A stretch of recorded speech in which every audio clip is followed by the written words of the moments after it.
The first sign was not a sound, but a smell. It crept into the mountain village of Misselberg on a deceptive, warm wind, cloying, saccharine stench of pine needles and rotting cranberries. The Christmas Eve blizzard, a roaring white beast that had isolated the town, had died in the night. Now, under a bruised and yellow dawn, the snow was melting with impossible speed. Sheriff Elias Vance crunched through the slush on Main Street, his breath no longer pluming in the air. The cheerful decorations, twinkling lights, plastic Santas, inflatable snow, and seemed garish and foolish against the unnerving thaw. Icicles wept from eaves, their steady drip the town's only heartbeat. But it was the state of the snow that tightened a knot in his gut. It wasn't melting cleanly, it was receding, pulling away from foundations and tree trunks like a living thing recoiling, leaving behind not damp earth, but a spiderweb of black, thorny vines that seemed to pulse faintly against the ground. His radio crackled to life, dispatch reporting the first missing person, Old Man Hargrove, the town's resident hermit and historian who lived in the cliffside cabin overlooking the valley. No one had thought much of his silence during the storm. Vance took a deputy and made the trek up the old switchback path, now a river of mud and those strange, fibrous veins. Hargrove's cabin was a dark silhouette against the brightening sky. The door hung open, splintered not outward, but inward, as if something immense had simply leaned into it. The stench of decay and that sickly sweet Christmas potpourri was overwhelming. Inside, chaos reigned. Books were shredded, furniture smashed, but there was no sign of a struggle against a man. It was the aftermath of a tantrum, a furious, childlike rampage. And then they found the red. It was not the cheerful red of holly berries or Christmas ribbon. It was a dark, almost brownish crimson, sprayed in furious arcs across the hearthstone. In the center of the stone, placed with grotesque care, was a single, severed human finger. It was wrinkled and old, Hargrove's. It was not merely discarded, it was posed, curled like a grub, a perverse offering on the cold granite. Nestled against it was a shard of jagged green glass, slick with the same blood. But the true horror was on the wall above the mantel. The sheriff's flashlight beam trembled as it traced the message not written in paint or soot, but in a thick, coagulating fluid that dripped with a slow, rhythmic plop onto the floor. It was Hargrove's blood, used as a pigment to scrawl 6 words in a clumsy, furious hand. I am awake. No more sing. Vance stumbled back into the unnaturally warm day, the deputy retching behind him. He looked down at the village, at the cheerful lights beginning to flicker on as townsfolk, oblivious, celebrated the break in the storm.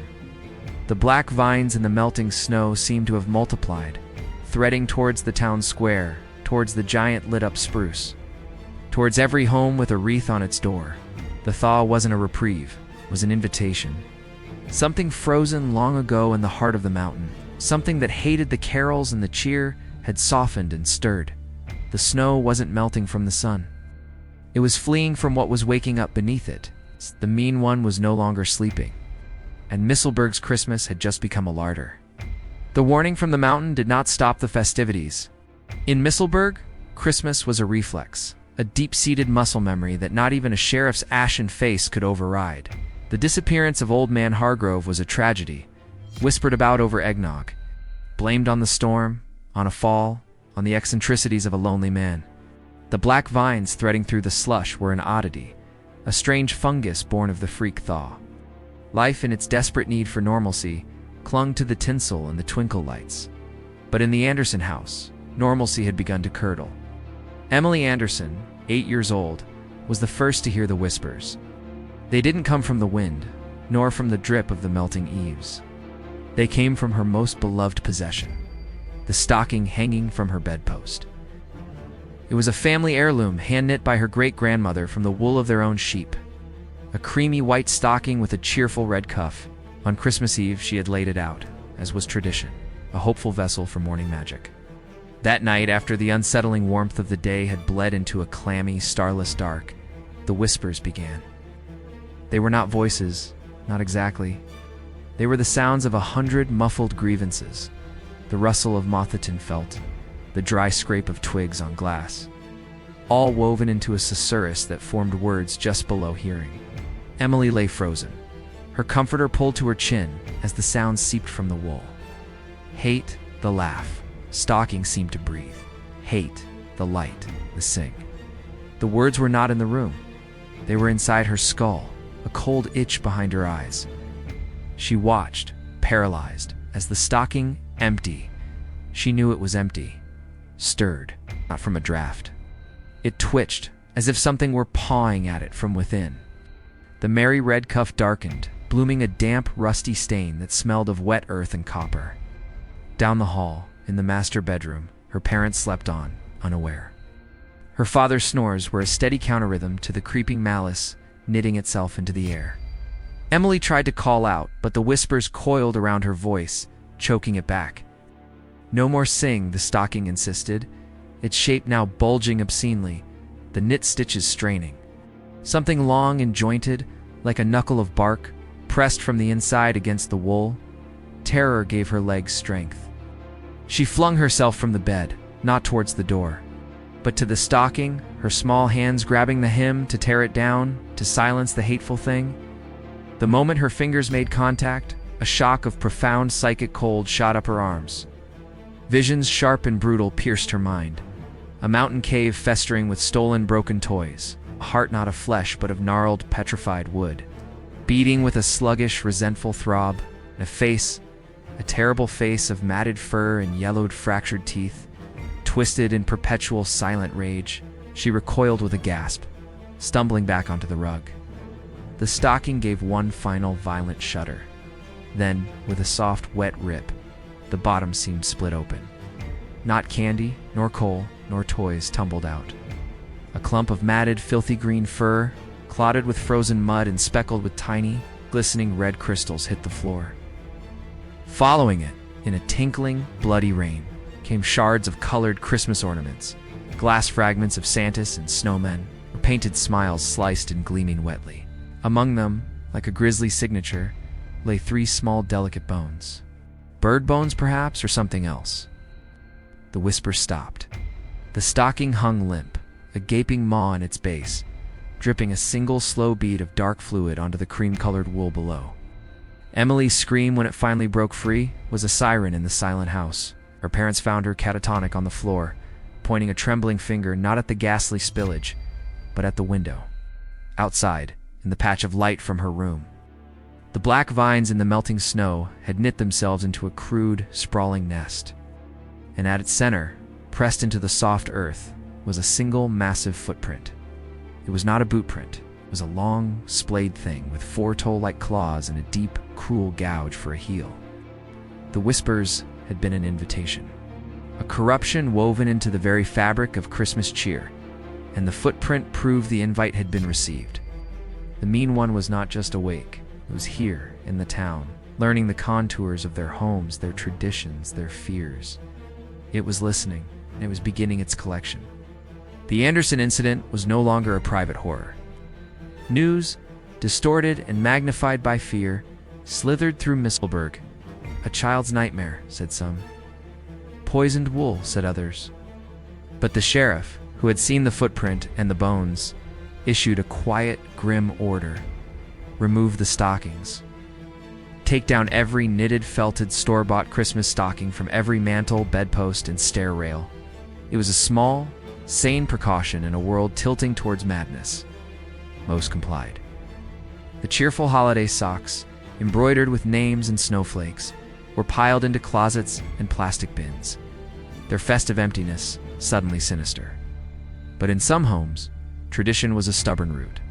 In the Victorian on Hemlock Lane, home to Eleanor Finch, 87 years old and steeped in the ironclad rituals of a lifetime, the order was an offense. Her stocking, the one hung on the carved oak mantel, was not merely decoration, it was a relic. It had hung in that same brass hook every Christmas Eve since her birth. Her mother had stitched it, her father had filled it, and through the long, lonely years after their passing, it was her tether to them. To remove it was to sever her last living connection to Christmas past. She refused.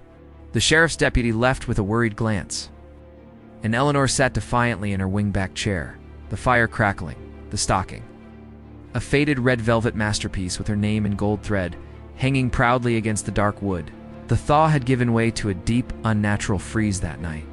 The temperature plummeted, not with a healthy winter cold, but with a penetrating damp that iced the windows from the inside.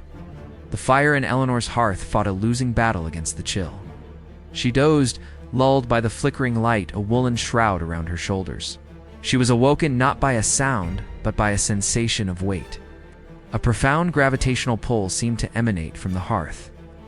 The fire had died to embers, casting the room in a pulsing, bloody gloom. Her eyes, film-covered but sharp, fixed on the stocking. It was no longer empty. It was distended, fat, and heavy, its bottom bulging like a rotten fruit. The velvet, once a cheerful crimson, was now the black purple of a deep bruise. A slow, viscous drip had begun to patter onto the hearthstones. Plip, plip, plip. Each drop was not the clear water of melting frost, but a syrupy, dark fluid that sizzled faintly on the hot stone, releasing a smell of burned sugar and spoiled meat.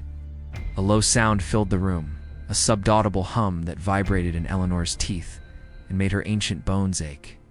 It was the sound of a deep, wronged hunger. The golden thread of her name began to unravel.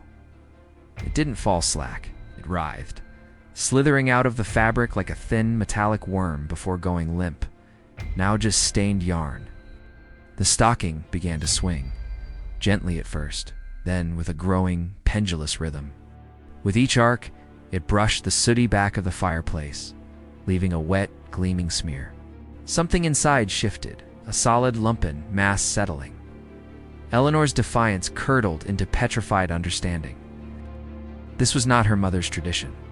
This was a new one, being written in bile and shadow. She tried to rise, to flee her cherished chair, but her joints were locked, frozen not by arthritis, but by a spectral cold pouring from the hearth. The velvet at the toe of the stocking split with a sound like a sigh. Not a tear, but an opening. What emerged was not a gift. First came a gout of that black fluid, splattering across the hearthrug in a shape that looked horribly like a wreath. Then, pushed out by the unseen pressure within, tumbled a cascade of grotesque offerings.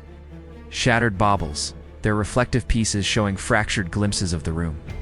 Tinsel, now dull and coiled like intestinal rope. And, nestled amongst the debris, were three items that stopped Eleanor's heart mid-beat. A single human molar, yellowed and rootless. A small, perfectly preserved robin, its breast not red but a frozen, icy blue. And a lump of raw, fatty meat, threaded with veins that pulsed once, weakly, on the stone. The stocking, now empty and flaccid, ceased its swing.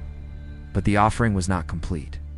From the sooty hollow of the chimney, a long, groping shadow detached itself and slid down into the fireplace.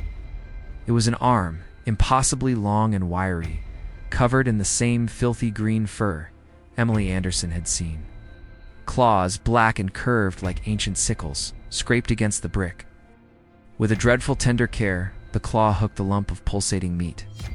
It lingered for a moment over the other items, as if considering, before retreating back into the chimney, dragging its prize upwards into the dark. A final parting drip of blood, warm and fresh, spattered onto the hearth. Eleanor Finch sat unmoving as dawn's weak light revealed the desecration. The sheriff found her there hours later, eyes wide and unblinking, fixed on the defiled stocking. Her lips were moving, forming silent words over and over. He leaned close, his blood turning to ice in his veins as he deciphered the whisper. "He's making a list," she breathed. "He's checking it twice." The town of Misselberg now huddled under a brittle, crystalline silence. The sheriff's order had been heeded. Every Yuletide symbol was hidden away, every light unplugged. The streets, usually aglow with festive competition, were dark, yet the fear remained, sharper and colder than the air. The unnatural freeze had returned with a vengeance, sheathing the world in a glassy, suffocating coat. It was a freeze that felt watchful.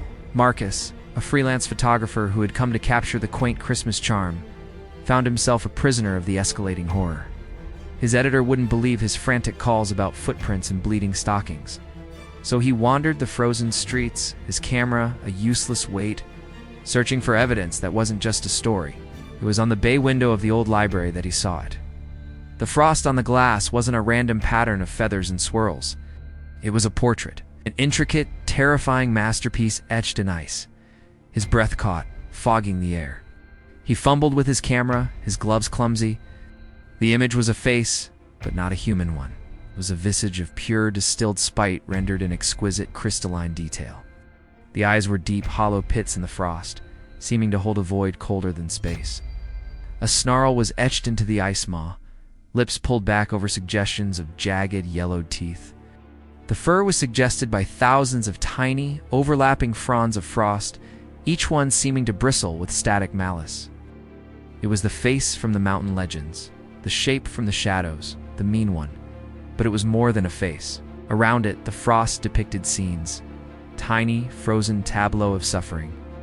A miniature sleigh overturned, its reindeer form twisted into angles of agony. Small, stick-figure people, their mouths open in silent screams, trapped in icy webs.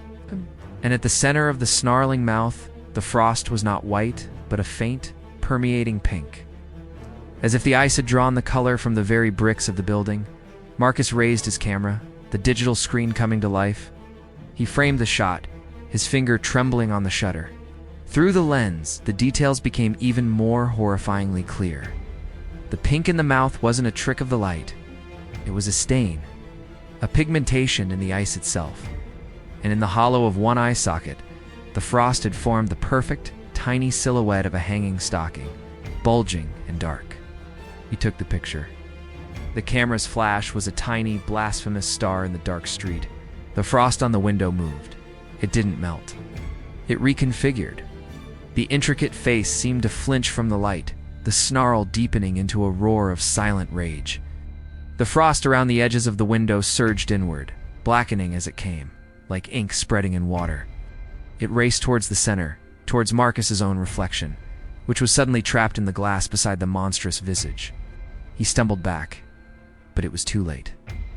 The frost on the window wasn't just on the outside.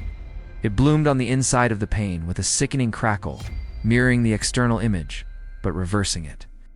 So the face now seemed to be staring out from within the dark library, and from its frosted eyes, two thin, sharp rivulets of red began to trace downwards. Not water. Blood. It welled from the ice itself, as if the portrait were weeping tears of clotted gore. They streaked down the glass, cutting through the intricate patterns, marring the artwork with visceral reality. A new image formed below the face, etched by the bloody trails. It was a simple, crudely drawn shape, a camera with a large, bold X over it, a warning, a threat. Then, with a sound like 1,000 tiny bones snapping, the entire frost portrait shattered. Not just falling away, but exploding inward in a cloud of ice shards and frozen blood. Marcus cried out, shielding his face, feeling needle-like stings on his cheeks and hands. When he looked up, the window was a gaping, jagged maw. The air that poured from the library was not just cold, but carried the now familiar stench of rotting pine and copper. On the snow at his feet lay the glittering evidence. Among the clear daggers of glass were slivers of frost-stained crimson. He bent, numbly picking up one of the larger, blood-iced fragments. As the warmth of his skin touched it, the ice melted instantly, leaving only a sticky red smear across his palm. He looked at his camera. The screen was dark. He turned it on. The last captured image filled the display, the perfect, detailed frost snarl. But as he watched, the digital file corrupted. The face in the photo seemed to wink, one hollow eye closing in a mockery of cheer, before the pixels scrambled into static and the screen went permanently black. The evidence was gone. The warning was received. The mean one was not just a creature of flesh and fur, it was in the cold itself. It was the winter. It was watching from every icy surface, and it despised being seen. The broken library window was no longer just a vandalized pane of glass. It was a wound in the town's fragile sense of order. Sheriff Vance posted a curfew as the brittle, moonless night descended. The few remaining souls on the streets hurried home, their footsteps the only sound in the crystalline silence. They locked their doors against the cold, not knowing the true nature of the chill that seeped through the keyholes. The Miller family, Ben, Sarah, and their teenage son, Liam, lived on the edge of the town square. They had obeyed the warnings, stripping their home of every festive trace. Yet they had not removed the food. A massive glazed Christmas ham, a bowl of glossy roasted chestnuts, and a plate of iced sugar cookies still sat on their dining table. A final, defiant nod to a celebration that felt a lifetime away. It was a mistake born of habit, a last scrap of normalcy in a pantry of fear. The feast began at midnight. It started with a smell that overpowered the aroma of honey and cloves. The pungent, greasy scent of wet fur and cold earth poured from the vents. Under the door, a miasma that made the family gag in their beds. Then came the sounds from the dining room. Not the crash of an intruder, but the intimate wet noises of consumption. A low, rhythmic tearing, like fabric being slowly rent. The wet snap of a tendon, the grinding crunch of bone being pulverized between powerful jaws. And a sound beneath it all, a deep, guttural hum of pure, gluttonous pleasure. Ben Miller was the first to creep downstairs, a baseball bat slick in his sweating hands. He peered around the corner into the dining room. The tableau was one of profane gluttony. The mean one was there. It was a halting, furred silhouette, crouched over the table like a gargantuan, malformed squirrel. Moonlight from the window glinted off matted, greenish-black fur, clumped with frozen debris. It was broader than a man, with long, ape-like arms that ended in those black curved claws. One hand was wrapped around the ham, claws sunk deep into the meat. Its back was to Ben, but he could see the powerful working of its jaw, the roll of immense shoulders as it fed. But it was not just eating the food. It took a sugar cookie, iced with a cheerful snowman, and deliberately squeezed. The cookie shattered, and it licked the sweet, crumbly paste and sprinkles from its palm with a thick, gray tongue. Then it picked up a roasted chestnut, popped it into its maw, and bit down. The crunch was deafening. Spray of brown pulp, and something darker, a thin jet of liquid that hit the walls. Jested the nut had not been the only thing to rupture. It was consuming the idea of the feast and defiling it. Ben watched, paralyzed, as the creature turned its head slightly. He saw a flash of a blood-smeared muzzle of yellow teeth festooned with strands of pork and glittering red icing. Its eye, a chip of black ice, reflected the moonlight and the pathetic, untouched Christmas tree in the corner.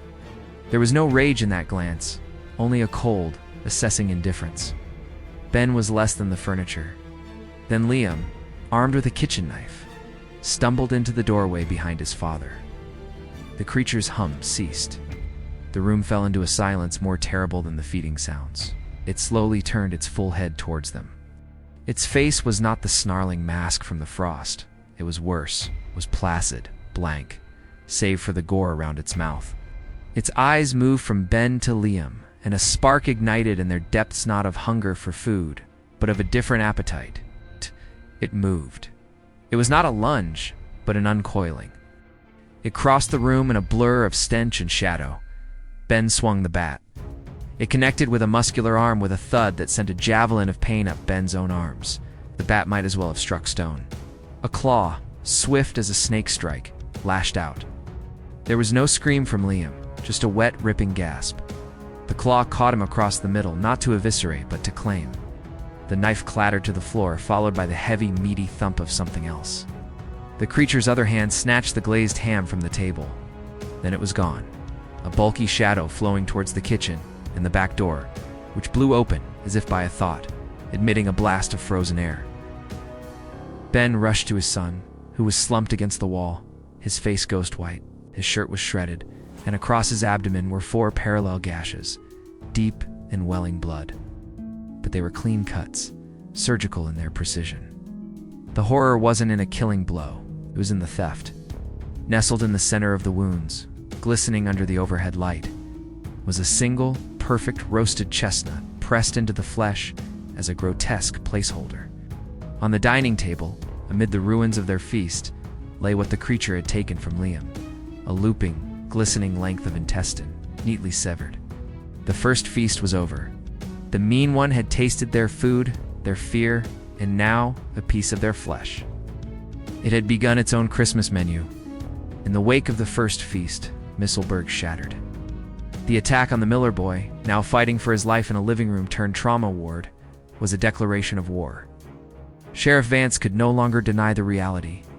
Panic, previously a cold dread, became a fever. People barricaded themselves in their basements, armed with hunting rifles and irrational hope. The town square, once the heart of Christmas cheer, was a desolate no-man's land under the pitiless sun of a frozen day. But the mean one was not done with its decorations. The black, thorny vines that had first appeared in the thaw had not died with the renewed freeze. They had thrived. Creeping up from the soil, they now latched onto buildings, street lamps, and the skeletal remains of festive displays. They were no longer inert. They pulsed with a slow, sap-like fluid that oozed a dull iridescence in the low light, and they had begun to weave. It started at the abandoned Kringle Cafe, its windows still painted with faded snowmen. The vines snaked up its facade, twining around the drain pipes and window frames. Then, from within the matted thicket of these new-grown tendrils, something began to gleam. Strands of tinsel, dirty and torn, were threaded through the organic mess. They were not hung by human hands. They were grown or excreted by the vines themselves, metallic parasitic filaments woven into the blackness. This blasphemous merger spread with terrifying speed.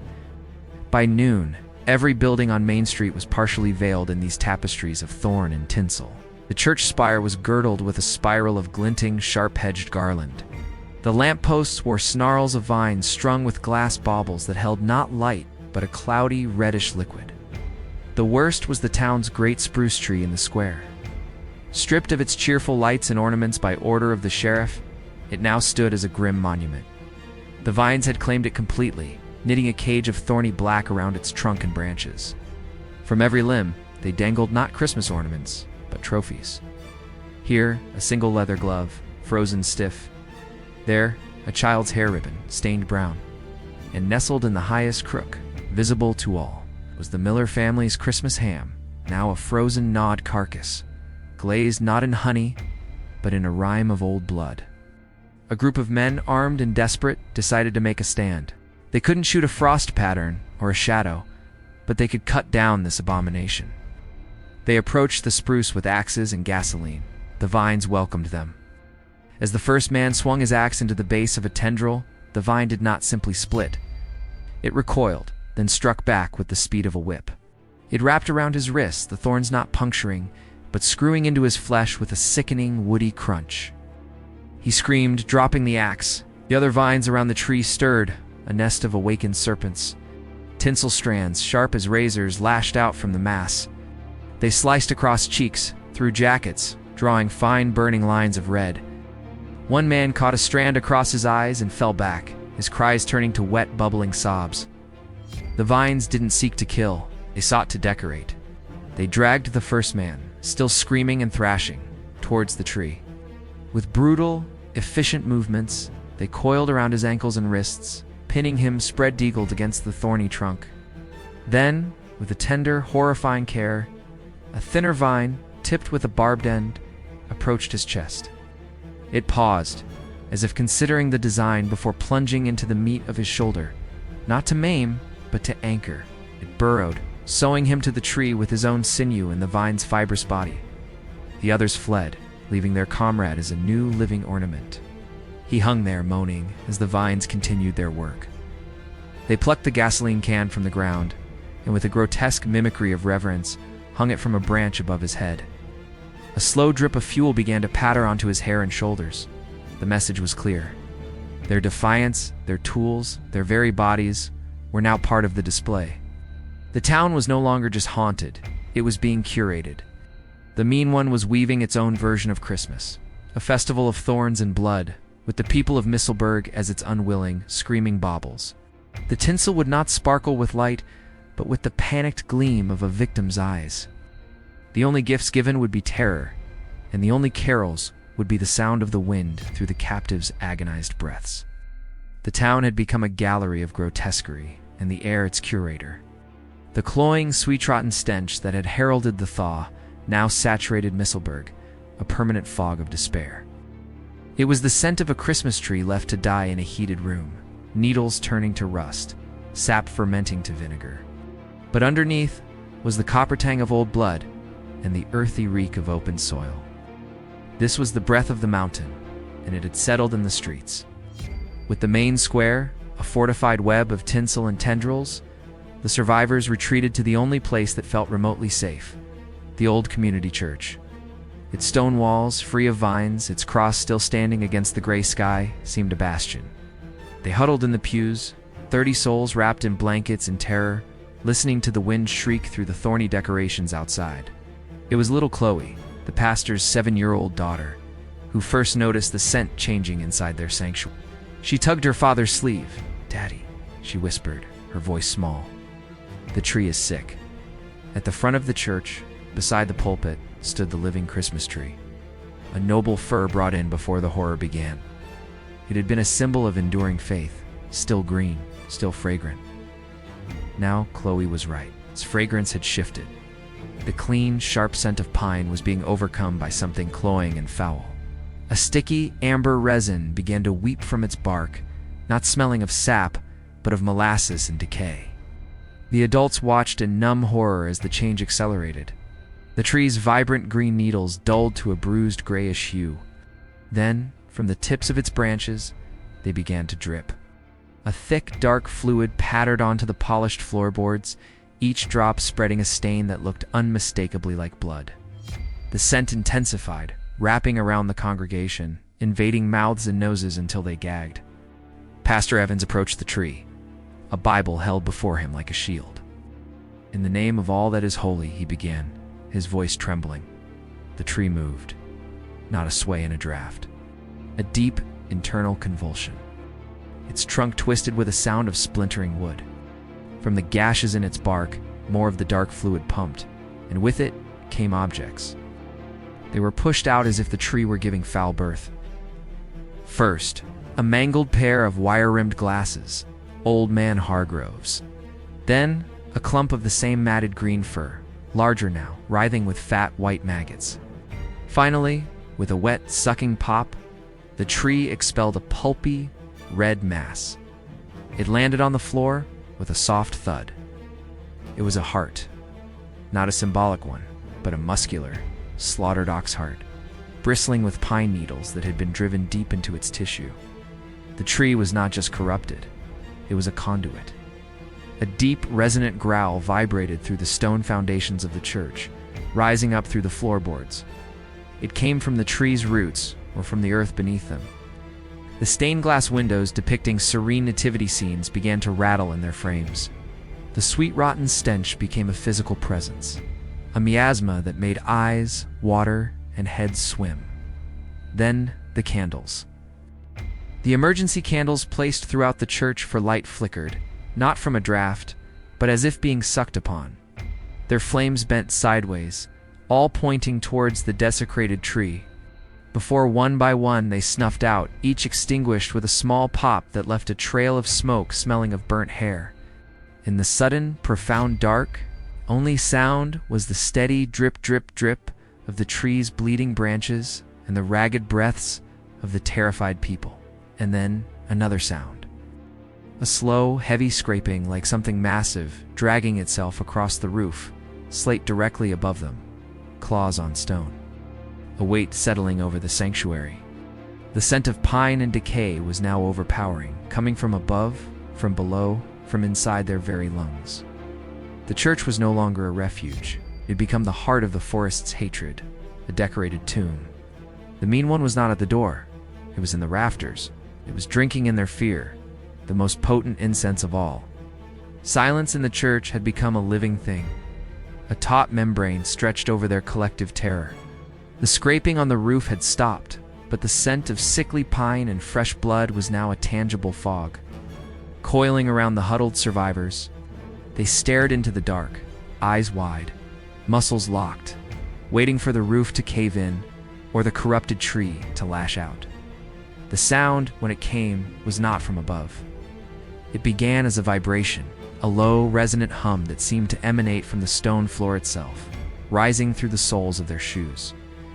It was the same sound that had accompanied the feeding, the gluttonous pleasure hum, but now it was seeking rhythm. It tuned itself, shifting in pitch, resolving into a familiar, mournful melody. The tune was "God Rest Ye Merry, Gentlemen," but played on an instrument of cracked bone and stretched sinew. Then the voices joined. They did not come from the door or the windows. They issued from the very walls, from the weeping fir tree, from the hanging light fixtures. They were a chorus of the lost whispers woven into a dissonant harmony. Old Man Hargrove's reedy, panicked rasp, the gurgling, wet undertone of the man sewn to the spruce outside, the faint, terrified whimper of Emily Anderson from her haunted bedroom. All twisted into the lyrics, not of comfort, but of grim prophecy. God rest the merry gentleman, let nothing you dismay. The walls sighed, the words dripping with ironic malice. The stained glass saints in the windows seemed to contort in the non-light. As the spectral carol swelled, a new physical sound joined it. A slow, wet drip that was heavier than the tree's sap. It fell from the vaulted ceiling above the center aisle. Plop, plop, plop. Pastor Evans, driven by a desperate, shepherding instinct, struck a match. The tiny flare illuminated the horror descending upon them. Hanging from the dark wooden beams, suspended by thick, ropey vines of glistening burgundy muscle tissue, were the town's missing. Not their bodies, but parts of them, arranged like ghastly wind chimes. A cluster of linked intestines swaying gently. A necklace of finger bones strung on fibrous tendons. And at the center, slowly rotating, was Leah Miller's missing segment of gut, now hollowed, cleaned, and knotted at both ends like a perverse Christmas cracker. The dripping came from it. A dark fluid welled from its porous surface, falling to the floor below where it began to pool and spread, not as a liquid, but as a creeping, vein-like stain across the wood. The corrupted carol reached its chorus, the stolen voices rising in a screeching, gleeful crescendo. Oh, tidings of comfort and joy, comfort and joy. With each repetition of joy, the hanging viscera shuddered, spraying fine mists of blood and decomposition. The pool on the floor reacted. It began to bubble, and from its center, shapes pushed upwards, small. Lumpen forms of congealed blood and tissue that vaguely resembled tiny, screaming angels. They melted back as quickly as they formed, a churning, anatomical nativity scene. The congregation broke. A woman near the back screamed, a raw sound that tore through the spectral singing. She bolted for the heavy oak doors, clawing at the iron latch. Others followed in a stampede of pure panic.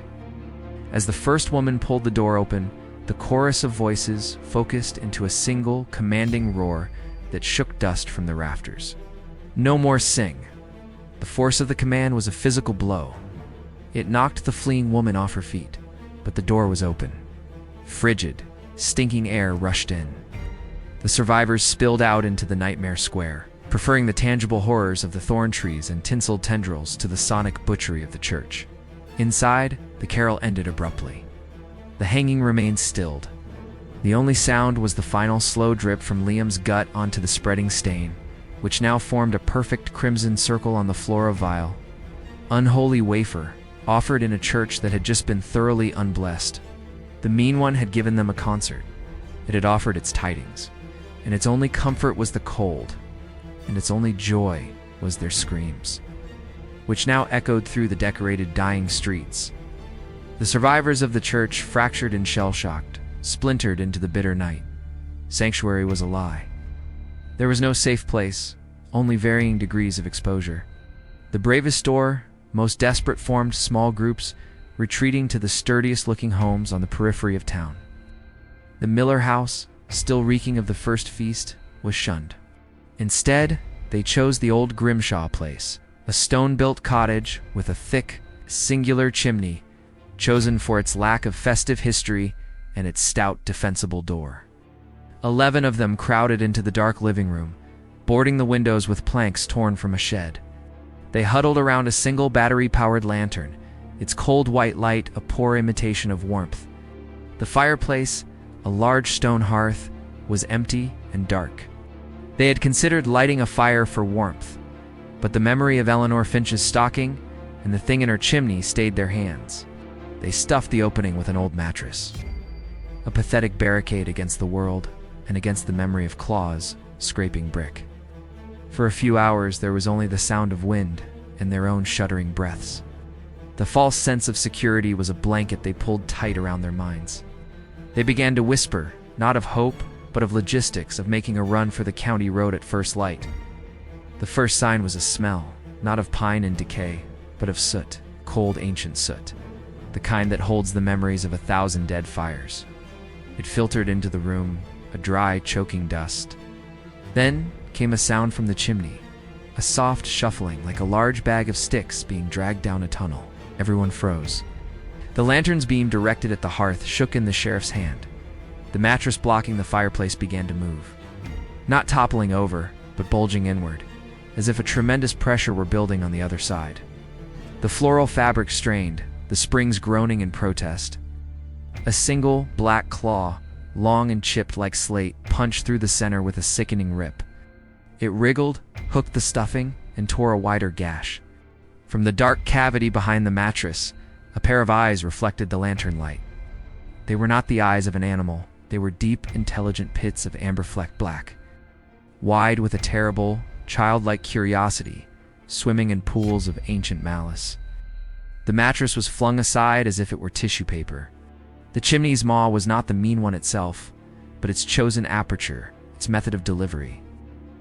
The creature was a hunched, compact mass of fur and shadow wedged in the flue. It did not try to enter fully, it simply unfolded. Its arms, impossibly long and multi-jointed, spilled out into the room first, claws scraping grooves into the stone hearth. Then its head emerged, that familiar snarling visage now smeared with fresh soot and something glistening in red.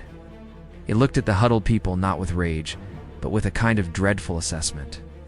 Its head cocking to one side with a sound of cracking cartilage, it opened its mouth. No roar came out.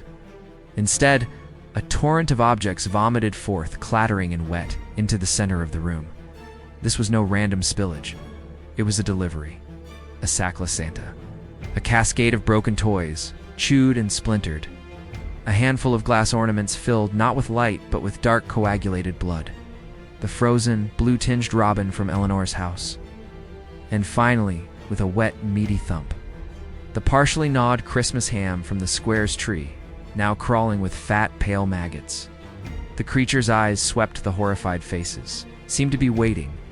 When no one moved to take its gifts, a low rumble of displeasure vibrated in its soot-caked chest. Then, its gaze landed on the youngest in the room, a quiet boy named Thomas, who was clutching a small, frayed teddy bear. The mean one's expression shifted. The curiosity vanished, replaced by a pinpoint focus of pure, covetous spite. It hated the bear. It hated the comfort it represented. One of the long arms shot out, not at the boy, but at the lantern in the sheriff's hand. A claw tapped the plastic casing with a tink.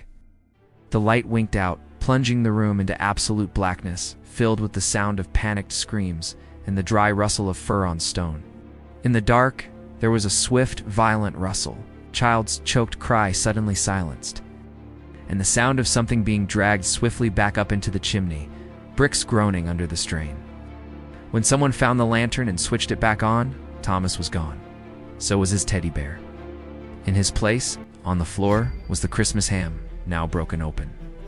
Nestled in its maggoty hollow, like a pit in a rotten fruit, was a single, small human eye, staring blankly up at the soot-stained ceiling. The chimney's maw had delivered its gifts and taken its due. The fireplace was empty, but the flue echoed with a faint, receding sound, wet, rhythmic chewing, and a low, satisfied hum that carried the tune of Silent Night. Dawn on Christmas Day was a mockery. A thin gray light seeped over Misselberg, illuminating not a world of peace, but a scarred and silent battlefield. The wind had died, leaving an eerie quiet broken only by the occasional groan of overburdened branches or the snap of a frozen tinsel strand. The survivors, those not taken or driven mad, now moved like ghosts through their own town. The sheriff, his face a mask of grim exhaustion, organized a desperate search for Thomas, the boy taken from the chimney. Hope was a phantom, but action was the only alternative to screaming. They found the trails immediately, not footprints, but hollows. Great melted channels in the deep snow, as if something massive and unimaginably hot had slithered through.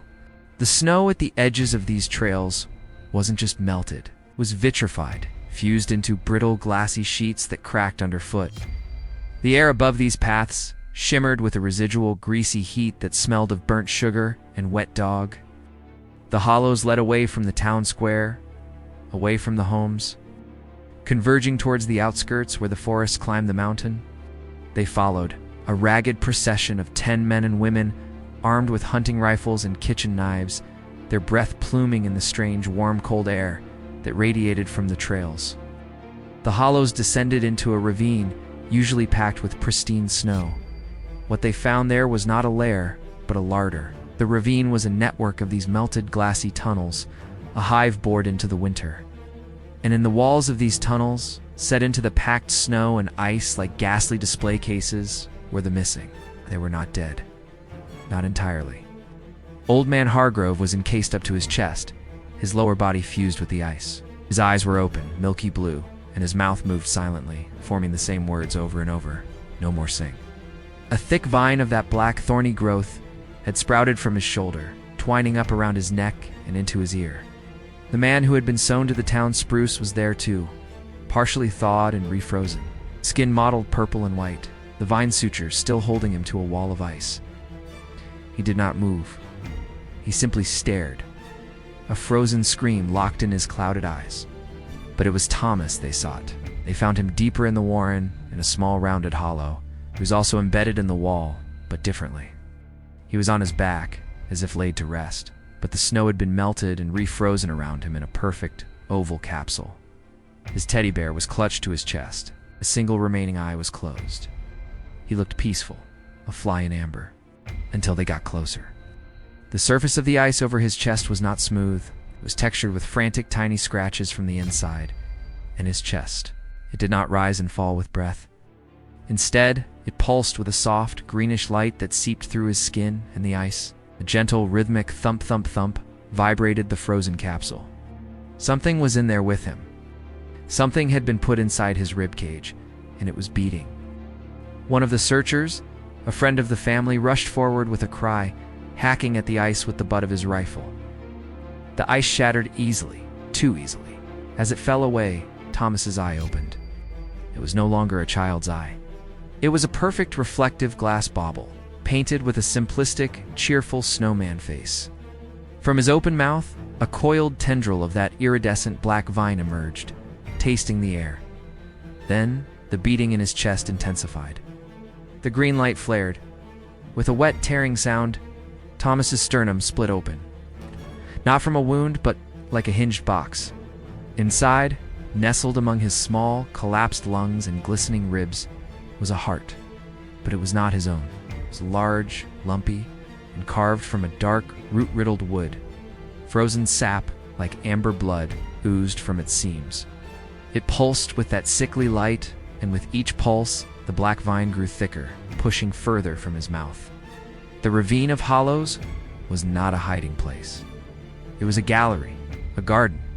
The mean one was planting them. It was using the stolen people as vessels, as pots for its own corrupted vegetative growth. They were becoming part of the landscape, eternal, screaming ornaments in its monstrous Christmas display.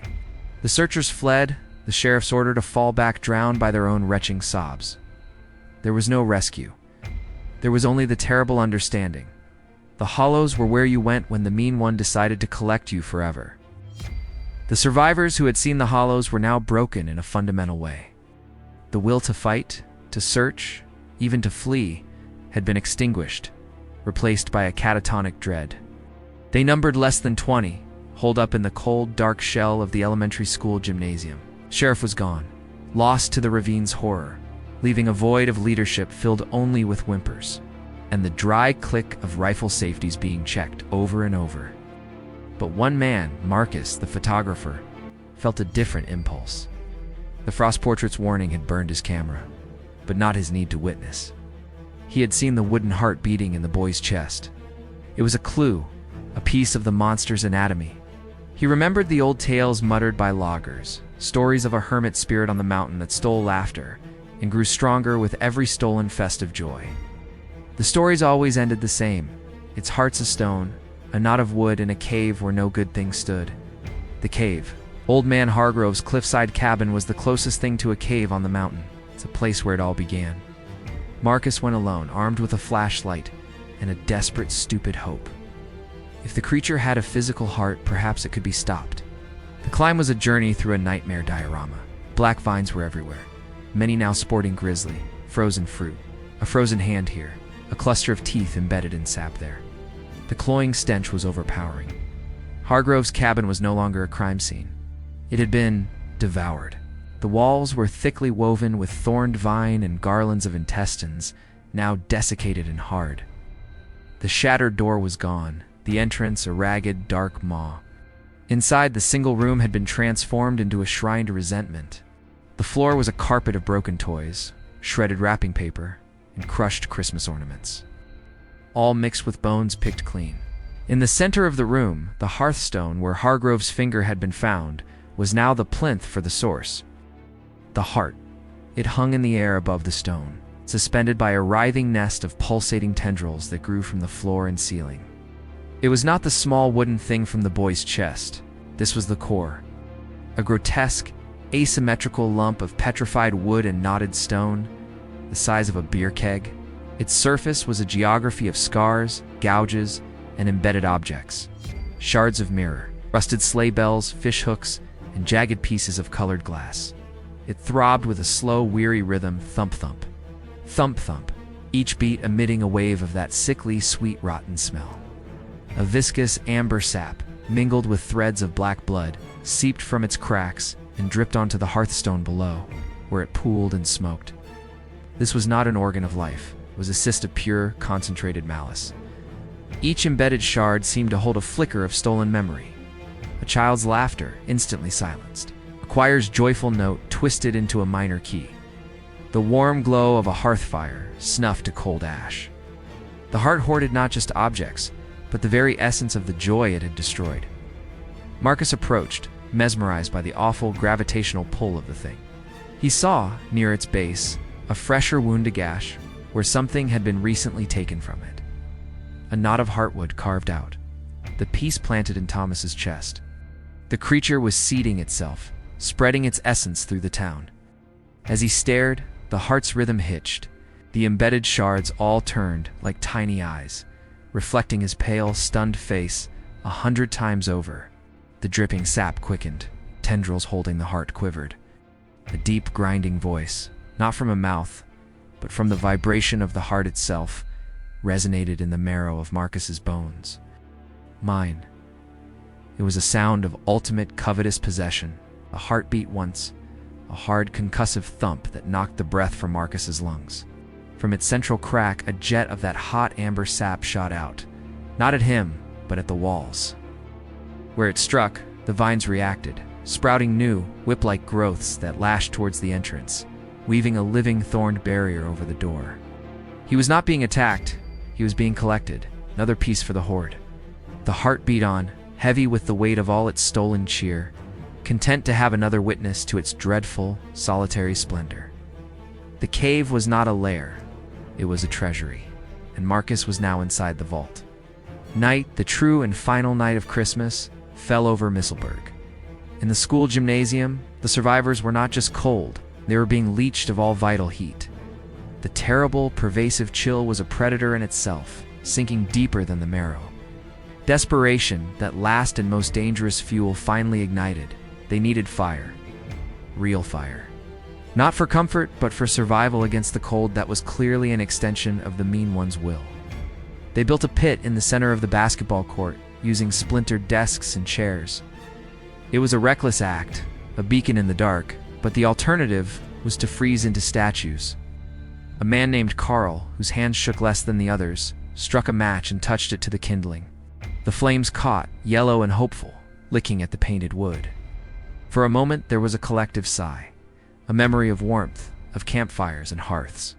The flames grew, and the first wave of heat hit their faces. It felt like life itself, and the fire changed. It didn't roar or spark, it deepened. The yellow-orange light bleached out, shifting to a cold electric green. The warmth vanished, replaced by a dry, static chill that raised the hairs on their arms. This was the glow that does not warm. It was the color of the sap from the heart, the color in Thomas's chest.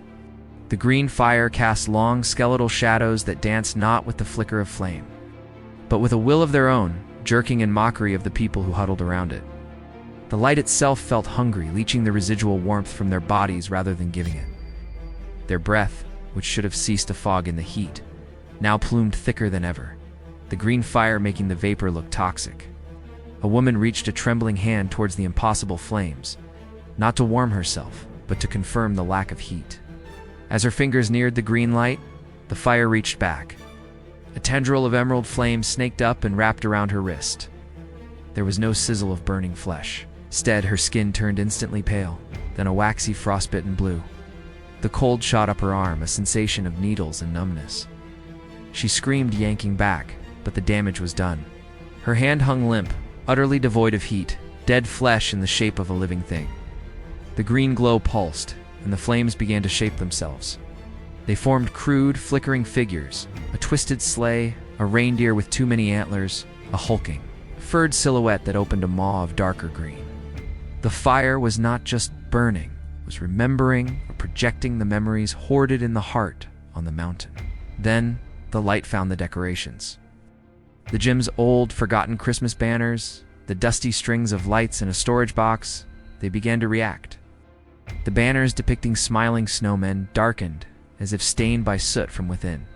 The plastic bulbs on the string lights began to fill, not with light, but with a viscous, swirling fluid the color of the fire. One by one, they lit up with that same cold green glow, casting their own malevolent halos. The gym was now illuminated by a dozen tiny, hateful suns. Their light didn't push back the dark. It defined it, giving the shadows sharp edges and a sentient weight. The warmth of the human bodies in the room was the only heat source left, and the green glow seemed to feed on it, sucking it away, leaving them shivering violently even as they stared into the heart of a fire. They were caught in a trap of their own making. To extinguish it meant returning to the killing cold. To leave it burning meant to be slowly drained, frozen from the inside out by a false flame. The glow that does not warm was the mean one's final joke, its cruelest gift. It offered the illusion of salvation while performing the act of slow, deliberate consumption. They huddled in its chilling light, prisoners of a fire that hungered for the last of their heat. Their hope, their will, to see another dawn. Time dissolved in the green glare of the gymnasium. The glow that does not warm had leached the hours away, leaving only a perpetual shivering now. The survivors, down to 15, were succumbing. Some slept a fitful hypothermic sleep, their dreams invaded by visions of thorned vines and a grinding wooden heartbeat. Others stared into the malevolent flame, their eyes glassy, their minds retreating to some interior shelter that could not be frozen. It was past midnight, the deepest trench of Christmas night, when the sounds began. Not the distant sounds of the creature, but intimate, close ones. A soft scratch at the high, metal-clad doors of the gym. The skitter of claws on the basketball court's polished wood just beyond the ring of green light. A wet, sniffing sound from the shadows of the bleachers. The mean one was not outside. It was inside with them. It had always been inside, waiting for the cold to do its work, waiting for them to be still and soft. A man named Phil, whose wife had been taken in the first days, finally broke. The silence, the scratching, the endless cold, shattered something in him. He stood up, his joints cracking, and stumbled away from the fire, towards the gym's emergency exit sign, a red ghost in the gloom. "I can't," he mumbled. I can't, I'm leaving." No one stopped him. They watched, numb, as he hit the bar on the door. It opened with a too loud clang, revealing a slice of the frozen, starless night. He took one step out, long furred arm shot from the darkness beyond the door, not grabbing him, but caressing his cheek with the back of its claws. The touch was almost tender. Phil froze, a whimper escaping his lips. Then the arm retracted, and a gift was pushed into his hands. It was a lump of wet coal, but it pulsed with a faint red heat and dripped a thick tarry substance that burned his palms. He screamed, dropping it.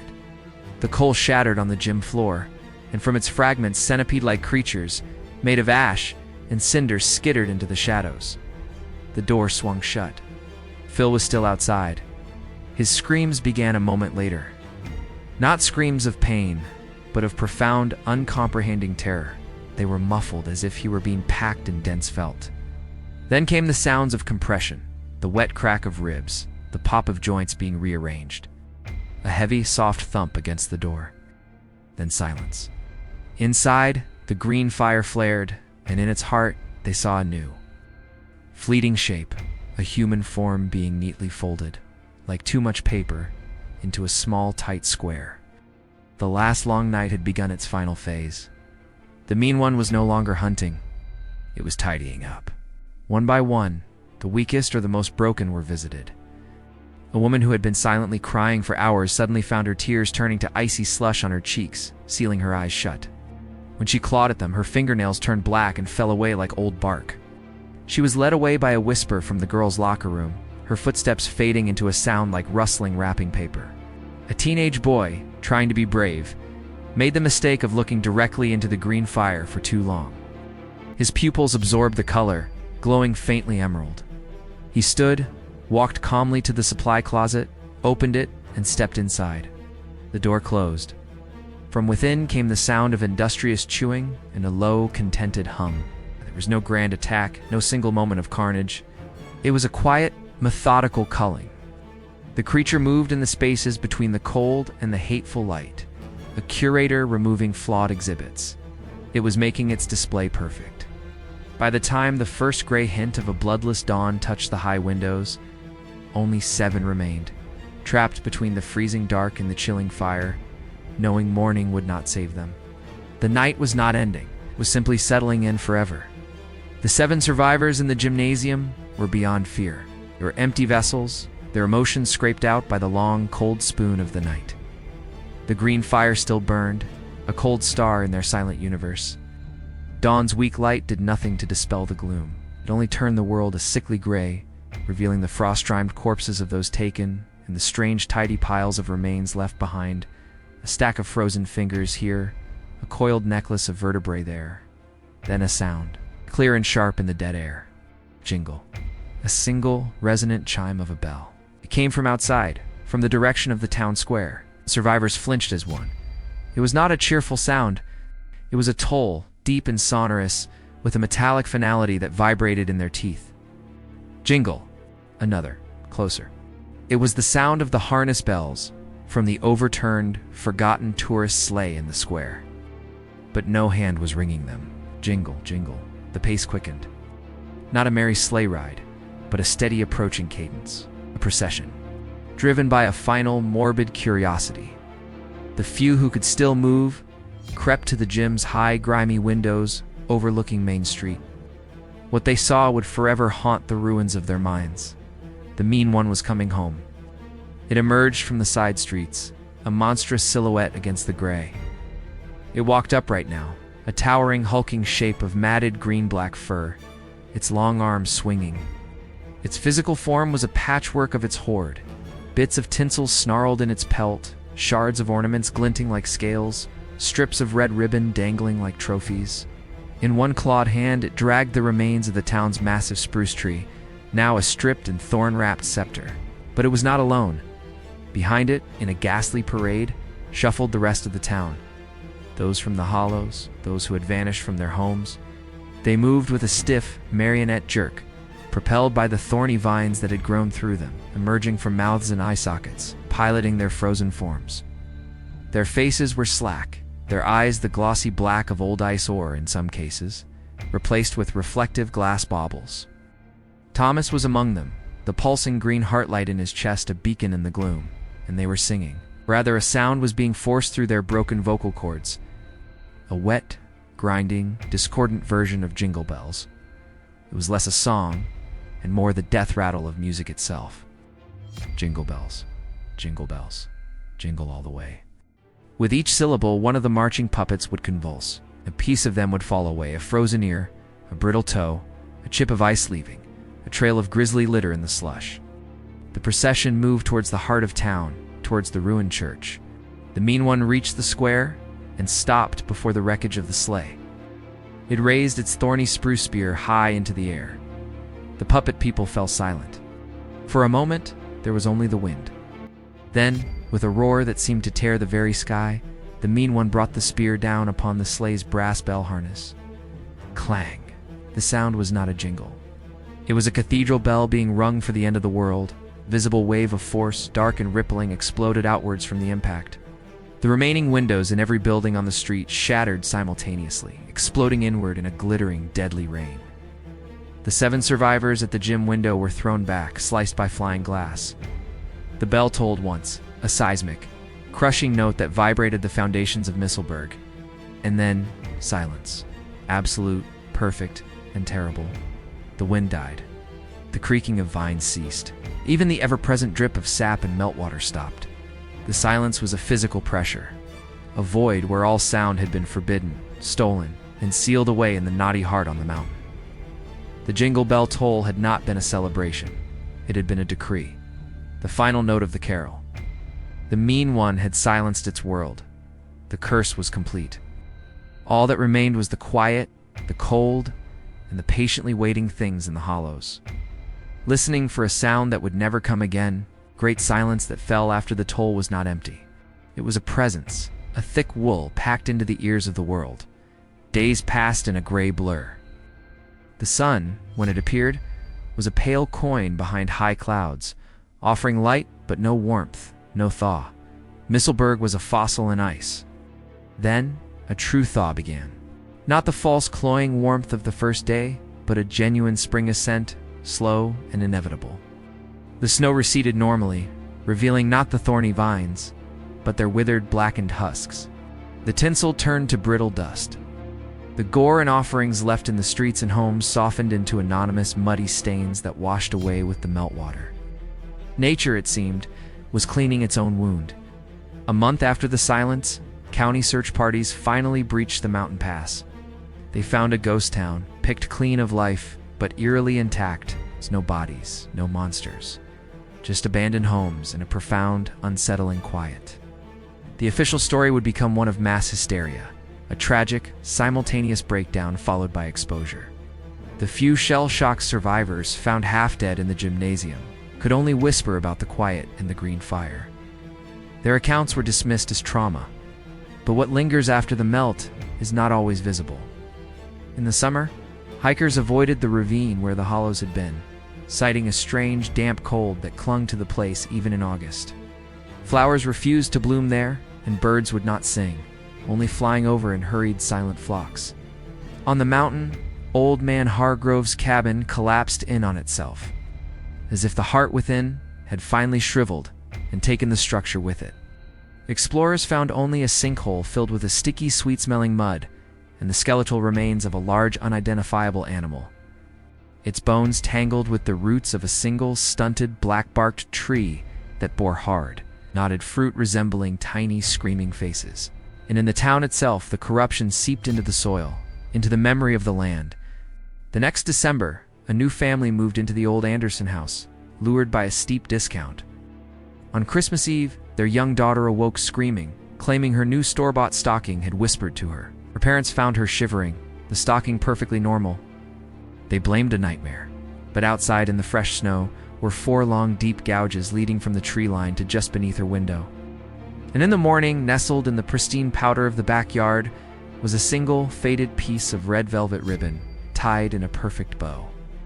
Damp with something that smelled faintly of pine and iron, in the Miller house, where the feast had been, the new owners could never quite get the dining room warm, no matter how high they turned the heat. A persistent, greasy smell of ham and copper would sometimes rise from the floorboards on cold nights. And every year, on the anniversary of the silence, the electronic bells on the rebuilt town hall clock would sometimes glitch. Instead of their usual chime, they would let out a single, distorted, deeply resonant clang that echoed through the sleeping streets. A sound felt in the chest more than heard. On those mornings, people would wake uneasy, and children would report dreams of a tall, furry shadow standing silently at the foot of their beds, holding a cluster of dead, silent bells. The mean one was gone. Its physical heart was dust. Its violent Christmas was over. But the curse was not a thing that could be slain. It was a story told in frost and blood, and stories have roots. It lingers in the deep freeze of the land's memory, in the aversion to carols that sometimes strikes a passerby, in the inexplicable chill that descends on a too merry hearth. It waits in the quiet spaces between the cheerful notes, in the dark shape behind the twinkling light. It is the echo after the toll, the stain under the clean snow, the whispered fear that when the Christmas spirit grows too loud, something in the ancient cold heart of the mountain might just listen and decide once more that it's time for no more sing.